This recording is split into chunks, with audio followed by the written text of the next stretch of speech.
Alright guys, I'm going to show you a sample random here for this break. Our fast break PYT random team hybrid. Normally I design these so it's an exact even amount of numbers, so we only have to do one random and it's nice and simple. Unfortunately for this product, I couldn't make the numbers work perfectly, so we have to do it a little bit different. So our normal random is we would take everyone's name that joined. We'll just call them A, B, C, D, all the way down to whatever the 8th letter of the alphabet is. So our normal random would be everyone would go in 3 times.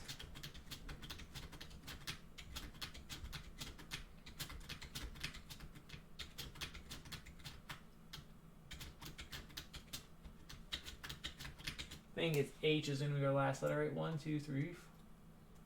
Yeah, so you have A, B, C, D, E, F, H. Wow, that's not even the alphabet. A, B, C, D, E, F, G, and H. E, F, H. Okay, so this would be our normal randoms. Everyone would be in here 3 times. So that would be 24 teams plus the 8 teams that were chosen, and that would give us 32. I always build them to have 32 spots by putting something extra in the break. This one I can't do that because I don't want to add any more cost on there. Plus, there's nothing affordable that I can add in. So we're going to have to do it a little different. So we are going to completely scrap this right here. And what we're going to do is we're going to put everyone in 1 time. We'll random this list 7 times. So 1, 2, 3, 4, 5, 6, and 7. The 2 people on top, so in this scenario, F and A. F and A, Cotton. F and A would win one of the lock teams. So then we would go back to the randomizer and we put the 3 lock teams in, which are the Hornets, the Lakers, and the Timberwolves. We would randomize this 7 times. 1, 2, 3, 4, 5, 6, and 7. So F landed in the top spot, so he would get matched up with the Lakers. A landed in the 2nd spot, so they would get matched up with the Hornets. That would leave the Timberwolves to be locked still and part of the random. So now we would run the 2nd random. So we would go back. I should have copied this before, but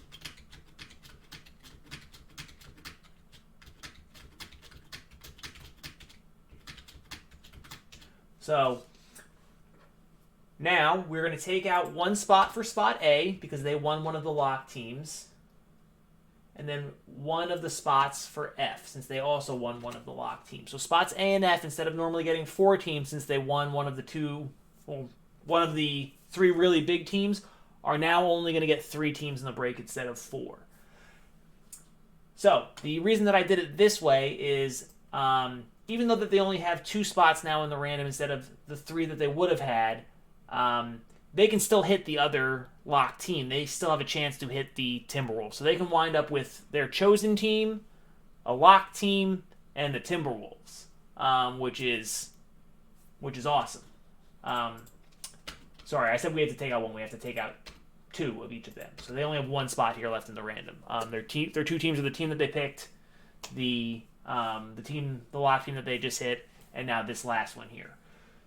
So they can still hit the mother load and wind up with 2 lock teams plus the team that you chose, and then everyone else will have the team that they chose and still have a chance here at the final lock team, which in this fake scenario is the Timberwolves. So you'd go ahead and randomize this 7 times. 1, 2, 3, 4, 5, 6, and 7. And then we would match these 20 up with the remaining leftover teams. So for anyone that chooses to not pick a team, like if there's only 1 or 2 spots left and there's no teams that interest you, it's this 2nd random here. This 2nd random is where you can get an extra spot in the randomizer to try and hit that final lock team by not choosing one. It would have no bearing whatsoever on the 1st random. Everyone's going to get 1 per spot, regardless of whether or not they choose a team. It's just in this 2nd random video, if someone didn't choose a team, they would have 1 extra spot. There would be 21 items in this random, and that extra spot would go to the person or persons who didn't choose a team. So I think that was fairly well explained for doing this on the fly, but if anyone has any questions, let me know. And that's all, folks. Bye.